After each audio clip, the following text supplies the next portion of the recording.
Let me be direct with you from the outset because what unfolded in Riyadh this morning demands directness. What we are witnessing is not a diplomatic surprise, it is not a policy shift that caught Saudi leadership off guard.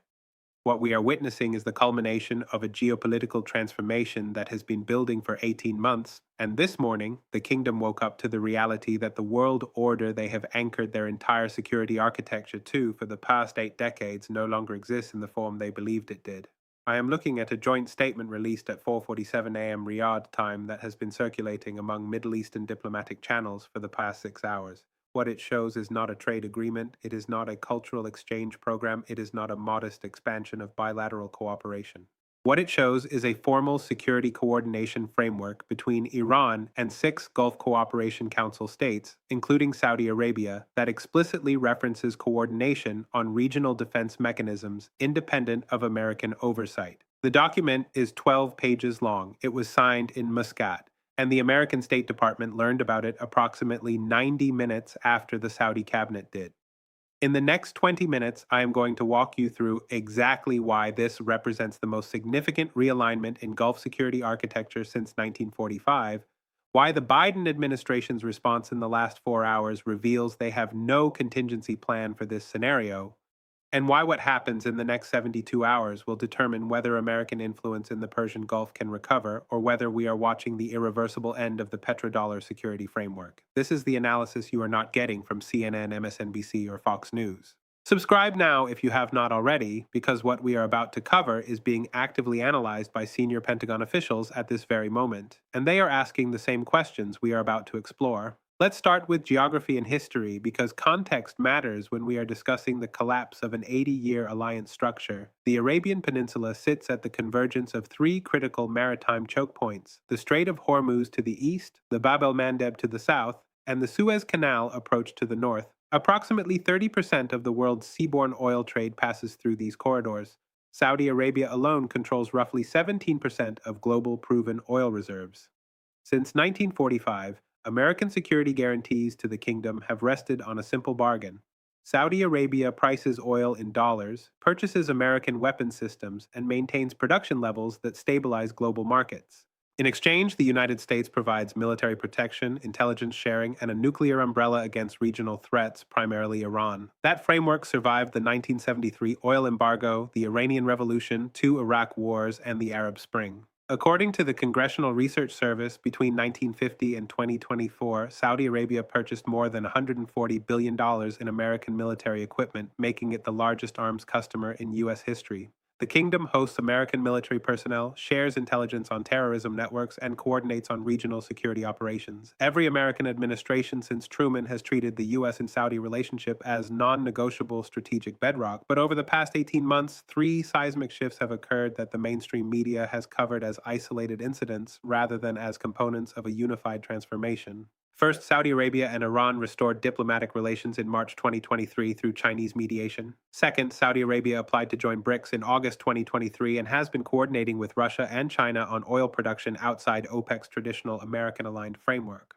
Third, and this is critical, Saudi Arabia has been conducting quiet but substantive negotiations with Tehran on security coordination in the Persian Gulf, specifically around naval operations and airspace management. Subscribe if you are watching this and realizing you are not getting this level of analysis anywhere else. Now, let's talk about what was actually signed this morning and why American officials are, at this very moment, trying to determine whether this is reversible. Announcement number 1, the Muscat Security Framework, and this one matters more than anything else because it formalizes what has been informal for nearly 2 years. The document signed this morning establishes a joint consultative mechanism between Iran and the 6 GCC states: Saudi Arabia, the UAE, Kuwait, Bahrain, Oman, and Qatar. The framework includes 3 operational components. First, a shared early warning system for missile threats and aerial incursions. Second, coordinated naval patrols in the Persian Gulf and Gulf of Oman to counter piracy and smuggling, explicitly without American or European naval participation.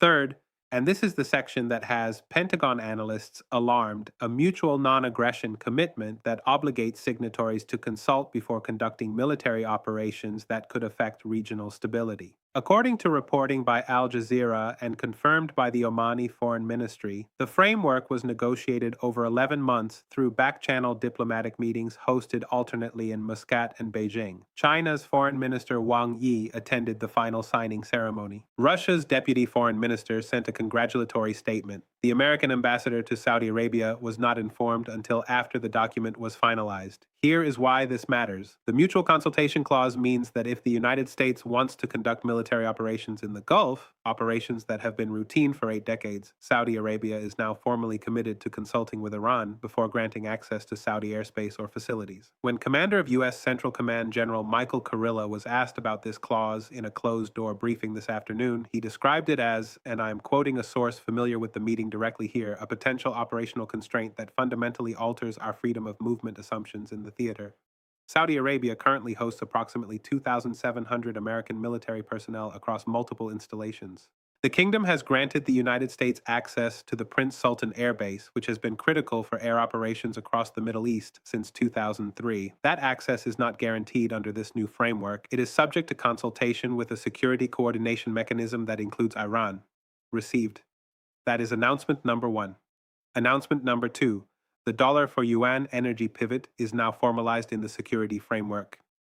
This is the part Bloomberg and Reuters have confirmed but have not connected to this morning's agreement. Buried in Annex C of the Muscat Framework is a clause that commits signatories to explore settlement of energy transactions in currencies other than the US dollar where mutually beneficial. This is diplomatic language for what has already been happening quietly for 18 months. Saudi Arabia has been accepting Chinese yuan for oil sales to China since early 2023. The UAE has been settling natural gas contracts with Indian rupees. Kuwait has explored euro-denominated contracts with European buyers. What changed this morning is that these arrangements are no longer ad hoc bilateral experiments. They are now part of a regional security framework that has Iran's explicit endorsement and China's active support. The petrodollar, the system where oil is priced and traded exclusively in US dollars, has been the foundation of dollar dominance in global finance since the 1970s. If the Gulf states, who control nearly 40% of global oil exports, begin systematically settling energy contracts in yuan, rubles, and rupees, the demand for dollars collapses, U.S. borrowing costs rise, and the financial leverage Washington has used to enforce sanctions and Project Power evaporates. The International Energy Agency published a restricted analysis last month, portions of which leaked to the Financial Times, projecting that if Saudi Arabia shifts just 30% of its oil sales to non-dollar currencies, it would reduce global dollar-denominated energy trade by approximately $420 billion annually. That is not a rounding error. That is a structural reordering of global finance. Stay with me because this is where the narrative completely changes and where the Biden administration's response this morning becomes impossible to ignore. Announcement number 3, and this one almost nobody in the mainstream media is connecting correctly. The timing of this agreement directly coincides with the collapse of American leverage in 2 other critical theaters, Ukraine and Taiwan. 3 days ago, on April 26th, European defense ministers meeting in Brussels issued a joint statement expressing concern about the sustainability of Ukrainian military operations without a negotiated settlement. Germany's defense minister stated publicly that current ammunition production rates cannot support Ukrainian offensive operations beyond August 2026. France's President Macron, who 6 months ago was advocating for potential NATO troop deployments to Ukraine, is now calling for a peace conference that includes Russian participation on terms Moscow would accept. Simultaneously, the U.S. Navy acknowledged this week that it cannot maintain a sustained carrier presence in both the Western Pacific and the Persian Gulf simultaneously. The USS Theodore Roosevelt, which has been operating in the South China Sea as a deterrent signal to China regarding Taiwan, was scheduled to rotate to the Fifth Fleet area of responsibility in the Gulf. That rotation has been delayed indefinitely because withdrawing the carrier from the Pacific creates a window that Beijing could exploit. The reason Saudi Arabia moved now, the reason they formalized this framework this morning rather than waiting another 6 months, is the same reason that smaller powers throughout history have realigned when they sense a superpower is overextended. They are reading the same intelligence assessments American officials are reading, and those assessments show an American military stretched across 3 simultaneous theaters, European allies fracturing on Ukraine policy, and a domestic political environment 6 months from a presidential election where both parties are advocating for reduced foreign commitments. Think carefully about what this represents. When Saudi Arabia, America's most important Arab ally, formalizes a security framework with Iran, America's primary adversary in the region, and does so with Chinese diplomatic sponsorship, Russian endorsement, and without American consultation, that is not diplomatic nuance. That is not a temporary hedging strategy. That is a verdict on American reliability. Received. That is announcement number 3. Now let's talk about what is really happening behind the headlines because there are two stories playing out simultaneously, and the mainstream media is only covering the superficial diplomatic layer. The first story is the one you will see on cable news tonight. Saudi Arabia and Iran are reducing tensions, which is good for regional stability. The diplomatic language will emphasize de escalation, pragmatism, and economic cooperation. State Department spokesperson will say the United States welcomes any efforts to reduce regional tensions and looks forward to continued cooperation with Gulf partners. The second story, the one that matters, is that the Gulf states have concluded that American security guarantees are no longer credible and that their survival depends on accommodating the rising powers in their immediate region, China and a resurgent Iran, rather than depending on a distant protector whose attention is divided and whose political system produces erratic and unreliable foreign policy. President Biden called King Salman this afternoon. The call lasted 11 minutes. According to a senior administration official who spoke to the Washington Post on condition of anonymity, the king listened politely, expressed appreciation for the historic U.S.-Saudi partnership, and made no commitments to revise the Muscat framework. Secretary of State Blinken is reportedly considering a visit to Riyadh next week.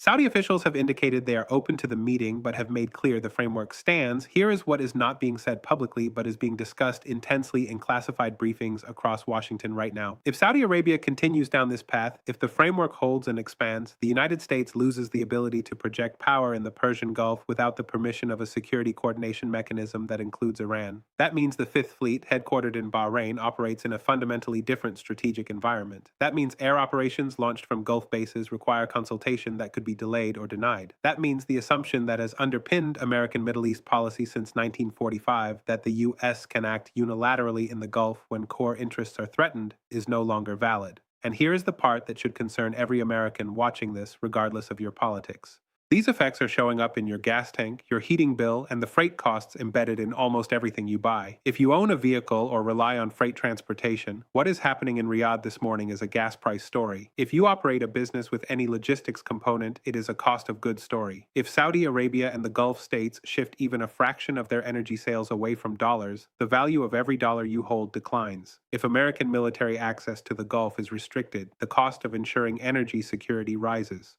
Those costs do not stay in the Pentagon budget. They flow through to fuel prices, inflation, and the interest rates on your mortgage. This pattern has repeated throughout history, and every time it repeats, the outcome is the same. During the Peloponnesian War, Athens and Sparta, the two great powers of the Greek world, fought for 27 years. Both sides exhausted themselves. Both sides spent enormous resources. Both sides believed they were fighting for survival and glory. And who won? Macedon. Philip II and his son Alexander the Great rose to dominance because the two powers that could have stopped them destroyed each other. The parallel today is exact. The United States and China are locked in strategic competition. Both are spending enormous resources. Both are extending their militaries and economies to compete across multiple domains. Both believe the competition is existential. And who is winning?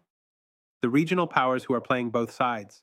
Saudi Arabia is selling oil to China in yuan while maintaining enough cooperation with Washington to avoid a complete break.